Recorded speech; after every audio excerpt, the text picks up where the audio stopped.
ত্রিপিটক সহ বৌদ্ধ সাহিত্যে তথা বৌদ্ধ ইতিহাসে বুদ্ধের মহান গুণরাশি বারংবার ব্যক্ত করা হয়েছে।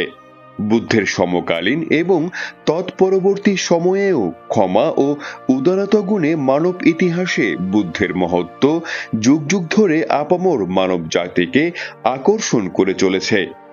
বুদ্ধই একমাত্র বলেছিলেন মানব জীবনে একমাত্র ক্ষমাই মানুষকে মহান করতে পারে। মানবের যত গুণ আছে তার মধ্যে ক্ষমা অন্যতম, যা মানুষকে নিম্নগামিতা থেকে রোধ করতে সক্ষম। বুদ্ধও ক্ষমাকে মেনে নিয়েছিলেন পরম ধর্ম হিসেবে। তারপরও ইতিহাস সাক্ষ্য দেয় তিনিও মুক্ত ছিলেন না অকৃতজ্ঞ জনদের বিরুদ্ধাচরণ থেকে। ক্ষেত্র বিশেষে তাকেও সহন করতে হয়েছিল রোষানল। এবার চলুন জেনে নেওয়া যাক কোন সেই ব্যক্তি যাকে স্বয়ং তথাগত বুদ্ধ ক্ষমা করেননি। বুদ্ধের সমকালীন একটি ঘটনা। প্রতিদিনের মতোই আজকেও বুদ্ধ উন্মুক্ত গগনতলে সমবেত শিষ্যদের মান অহংকার ক্রোধহীন জীবনের মহিমা নিয়ে দেশনা করছিলেন। ঠিক এমন সময় এক বণিক ভীষণ ক্ষুব্ধ হয়ে রক্তচক্ষু ভঙ্গিতে বুদ্ধের সম্মুখে উপস্থিত হন।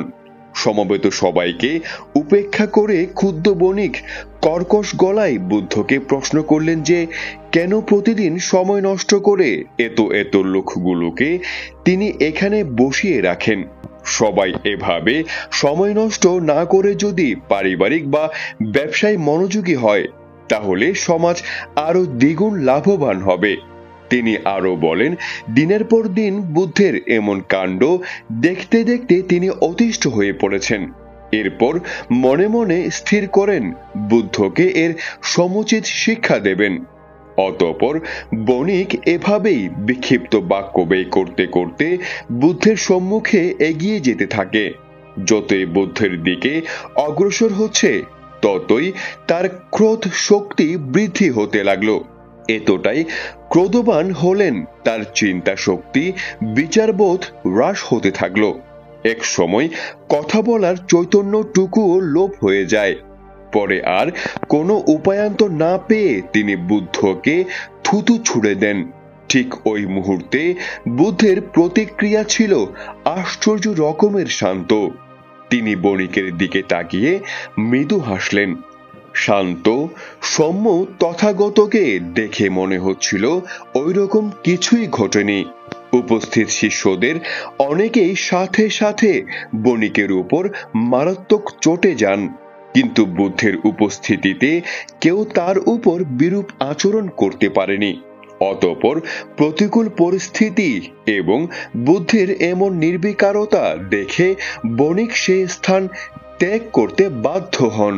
কিন্তু এতে বণিকের অস্বস্তি আরো শতগুণে বেড়ে গেল। সারাদিন সারারাত তিনি ছটফট করতে লাগলেন। সর্বক্ষণ বুদ্ধের মৃদু হাস্যোজ্জ্বল চেহারাটি বণিকের মানসপটে ভেসে উঠতে লাগলো। কিছুতেই বুদ্ধের হাসিটি ভুলতে পারছিলেন না। এ যেন বিশালাকার অগ্নিগর্ভে পতিত হওয়া, যন্ত্রণাময় জীবন বয়ে বেড়ানো।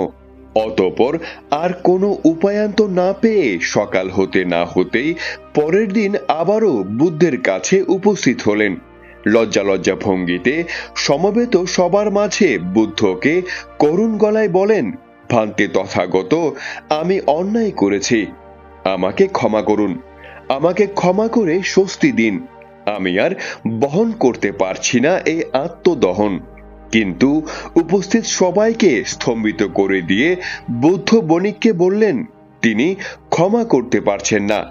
যিনি মহাকরুণার সাগর, মহাকারণিক, যিনি আপামর প্রাণীকুলকে সমজ্ঞানে দেখেন, যিনি সকল প্রকার ভোগ ঐশ্বর্য ত্যাগ করছিলেন সর্বজীবের হিত সুখ শান্তির জন্যে, তারপরও কেন তিনি ওই বণিককে ক্ষমা করতে পারছেন না?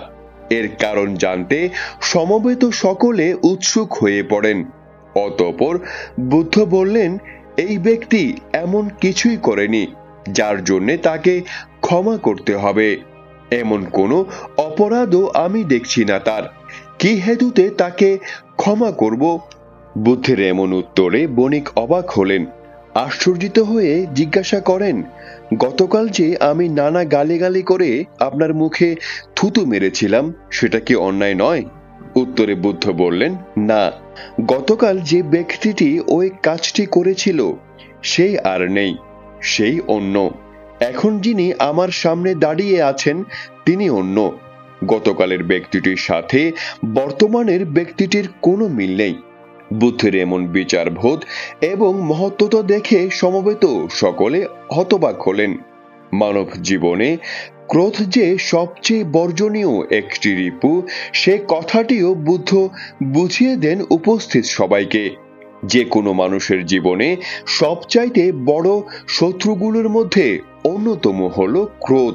ক্রোধ একজন মানুষকে সম্পূর্ণরূপে নিয়ন্ত্রণহীন করে দিতে পারে। ক্ষণকালের জন্য জ্ঞান, বুদ্ধি, বিবেক সমস্তই অকার্যকর হয়ে যায়। ঘনিষ্ঠতম জনকেও অচিন করে দেয়। এমনও অনেককে দেখা যায় যাদের জ্ঞান, বুদ্ধি, বিবেক, শিষ্টাচার ইত্যাদি গুণাবলী পরিমিত পর্যায়ে থাকবার পরেও শুধুমাত্র অনিয়ন্ত্রিত ক্রোধের ফলে সকলের নিকট ঘৃণিত হন। ক্রোধ কোনো অবস্থাতেই ভালো বা কল্যাণকর ফল দেয় না। এটা শুধু নিজের ক্ষতিই করে না, অন্যের জন্যেও ক্ষতির কারণ হয়। ক্রোধের পরিণতি একটাই, আর তা হলো ক্ষতি। সে ক্ষতি আর্থিক, মানসিক, শারীরিক বা সামাজিক যে কোনো ধরনের হতে পারে। যে ব্যক্তি ক্রোধ দ্বারা নিয়ন্ত্রিত হয় তার জীবন ভুলে পরিপূর্ণ হয়ে ওঠে। একটার পর একটা ভুল তার জীবনকে দুর্বিষহ করে তোলে। সে যতই তার জীবনকে সংশোধিত করুক কিংবা জ্ঞান বুদ্ধির চর্চা করুক, ক্ষণকালের মাত্রাহীন ক্রোধ সবকিছু ধুলোয় মিশিয়ে দেবে।